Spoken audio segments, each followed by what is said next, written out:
അവസാനം Romario ഷെപ്പേർഡും Jason ഹോൾഡറും ഒന്ന് തകർത്തടിച്ച് west ഇൻഡീസിന് 176 കൊണ്ട് എത്തിച്ചെങ്കിൽ പോലും വെസ്റ്റ് ഇൻഡീസിന്റെ തുടക്കം പാളി എന്നത് പറയാതിരിക്കാൻ സാധിക്കില്ല. വെസ്റ്റ് ഇൻഡീസ് ബാറ്റർമാരെല്ലാവരും തന്നെ നിരാശരായി മാറി. വെസ്റ്റ് ഇൻഡീസിന് ഒരു ഘട്ടത്തിൽ ഗംഭീരമായ ടീം, ഇതുവരെ തോൽക്കാത്ത ടീം, ഗ്രൂപ്പ് സ്റ്റേജിൽ 4 മത്സരങ്ങളിൽ 4 ജയിച്ചു. സൂപ്പർ 8 ആദ്യത്തെ മത്സരം സിംബാബ്വെ 107 പരാജയപ്പെടുത്തി. എല്ലാം കൊണ്ടും മൊമെന്റമായി വന്ന് നിന്ന് വെസ്റ്റ് ഇൻഡീസിനെയാണ് സൗത്ത് ആഫ്രിക്കൻ ബൗളർമാർ എറിഞ്ഞു വീഴ്ത്തിയത്. അതിൽ സൗത്ത് ആഫ്രിക്ക ബൗളർമാരെയും എടുത്ത് പറയേണ്ടിയിരിക്കുന്നു. പ്രത്യേകിച്ച് രണ്ട് പേരെയാണ് നമുക്ക് സംസാരിക്കേണ്ടത്. ഒന്ന് ലുങ്കി എങ്കിഡിയും മറ്റൊന്ന് കഗീസോ റബാഡയും. അവരാണ് വെസ്റ്റ് ഇൻഡീസിൻ്റെ നട്ടെല്ല് ബ്രേക്ക് ചെയ്തത്. തുടക്കത്തിലെ ബാറ്റിംഗ് സ്ട്രെങ്ത്തിനെ നിലംപരിശാക്കിയത് ഇരുവരും ചേർന്നാണ്.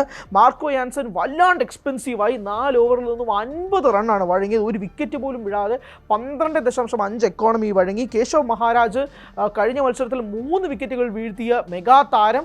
ഇത്തവണത്തെ മത്സരത്തിൻ്റെ ട്വിസ്റ്റ് ഇൻ ടേൺ ആവുമെന്ന് പ്രതീക്ഷിച്ചു. പക്ഷേ 4 ഓവറിൽ 43 റൺസ്, ഒരു വിക്കറ്റ് പോലും കിട്ടാതെ വഴങ്ങി.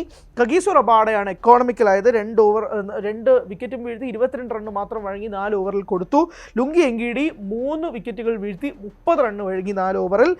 പിന്നെ ഒന്ന് ബോഷ് ആയിരുന്നു, കോർബിൻ ബോഷ് 4 ഓവറിൽ നിന്ന് 31 റൺസ് വഴങ്ങി 2 വിക്കറ്റുകളും വീഴ്ത്തി. അങ്ങനെ ഈ 3 പേസേഴ്സ്, മാർക്കോ യാൻസനെ നമുക്ക് ഒഴിവാക്കാം, ഈ 3 ഗംഭീരമായ പേസേഴ്സ് ഇവർക്ക് ഒരു വഴി ഒരുക്കി കൊടുത്തു എന്ന് വേണം തന്നെ പറയാൻ. എന്തായാലും സൗത്ത് ആഫ്രിക്കൻ ബാറ്റർമാരെ എറിഞ്ഞു വീഴ്ത്തി, സൗത്ത് ആഫ്രിക്കൻ ബോളർമാർ വെസ്റ്റ് ഇൻഡീസ് ബാറ്റർമാരെ എറിഞ്ഞു വീഴ്ത്തി.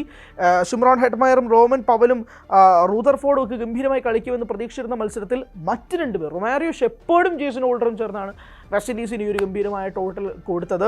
ചെറിയൊരു പ്രതീക്ഷ എന്ന് പറയുന്നത് ഷായ് ഹോപ്പ് 2-3 അടി അടിച്ചിട്ട് പോയെങ്കിൽ പോലും കഴിഞ്ഞ മത്സരങ്ങളിലൊന്നും തിളങ്ങിയില്ല. അത് കണ്ടു. ബ്രാൻഡൻ കിങ് വല്ലാണ്ട് ഫോം ഔട്ടായിരുന്നു. അതും ഈ മത്സരത്തിൽ 21 റൺ എടുത്ത് പോയെങ്കിൽ പോലും പിന്നീട് അങ്ങോട്ട് പ്രതീക്ഷയിൽ ഉണ്ടായിരുന്ന പ്ലേയേഴ്സ് തിളങ്ങാതെ പോവുകയും പ്രതീക്ഷ ഇല്ലാതിരുന്ന പ്ലേയേഴ്സ് തിളങ്ങുകയും ചെയ്യുന്ന സാഹചര്യമുണ്ട്. ഇപ്പോൾ ജേസൺ ഹോൾഡറൊക്കെ കഴിഞ്ഞ മത്സരങ്ങളൊക്കെ അടിക്കുന്നുണ്ടെങ്കിൽ പോലും ഇത്രയും നേരം ക്രീസിൽ ഉണ്ടായിരുന്നില്ല. ഒരു ഷോർട്ട് സ്പാനിൽ അടിച്ചിട്ട് അങ്ങ് പോവുമായിരുന്നു. പക്ഷേ ഇവിടെ അങ്ങനെയല്ല. Jason holder, who was the X west Indies captain സ്ഥിതിവിശേഷം മനസ്സിലായി, ഞാനിവിടെ ഉണ്ടാവണമെന്ന് മനസ്സിലാക്കി കളിച്ച ഒരു ഇന്നിങ്സും കൂടിയായിരുന്നു ഇത്. എന്തായാലും സൗത്ത് ആഫ്രിക്കൻ ബൗളർമാർ കുറച്ച് റൺസ് വഴങ്ങിയെങ്കിൽ പോലും കേശവ് മഹാരാജും മാർക്കോ യാൻസനും നന്നായി വിഷമിപ്പിച്ചെങ്കിൽ പോലും പിന്നീട് അങ്ങോട്ട് ലുങ്കി എങ്കിഡിയും റബാഡയും ബോഷും ഒക്കെ ചേർന്ന് ഒന്ന് തിരിച്ച് പിടിച്ചു. പക്ഷെ എന്നാൽ പോലും 176 വെസ്റ്റ് ഇൻഡീസ് സ്കോർ ചെയ്തു. അത് കുറവാണ്. ആവറേജ് ഒരു നരേന്ദ്രമോദി സ്റ്റേഡിയത്തിൽ ഒരു 190-200 ഒക്കെ വരുമ്പോൾ പോലും ഒരു ഘട്ടത്തിൽ വെസ്റ്റ് ഇൻഡീസ് 100 കടന്നതേ ഭാഗ്യമെന്ന് ചിന്തിക്കുന്നിടത്ത് 176 ഒരു ഫൈറ്റിംഗ് ടോട്ടൽ തന്നെയാണെന്ന് പറയാതിരിക്കാൻ കഴിയില്ല. എന്തായാലും സൗത്ത് ആഫ്രിക്കൻ ബൗളർമാർ ഗംഭീരമായി മാറി. വെസ്റ്റ് ഇൻഡീസിലെ ആ 2 പ്ലേയേഴ്സും ഗംഭീരമായതുകൊണ്ട് 176 എത്തിപ്പെടാൻ വെസ്റ്റ് ഇൻഡീസിന് സാധിച്ചു എന്നതും കൂടി പറയുന്നു. കൂടുതൽ വാർത്തകൾക്ക് news 18 Keralam YouTube channel subscribe ചെയ്യുക.